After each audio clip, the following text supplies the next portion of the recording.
dahil sa pag-ibig tayo ngayon tao. Nang dahil sa pag-ibig tayo ay may puso.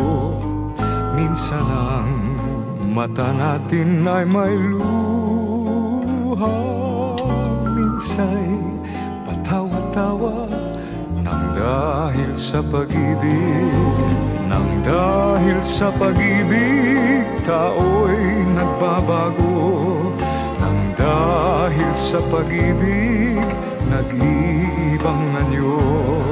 Kung mayroong pag-ibig sa bawat puso, mawawala ang galit sa mundo.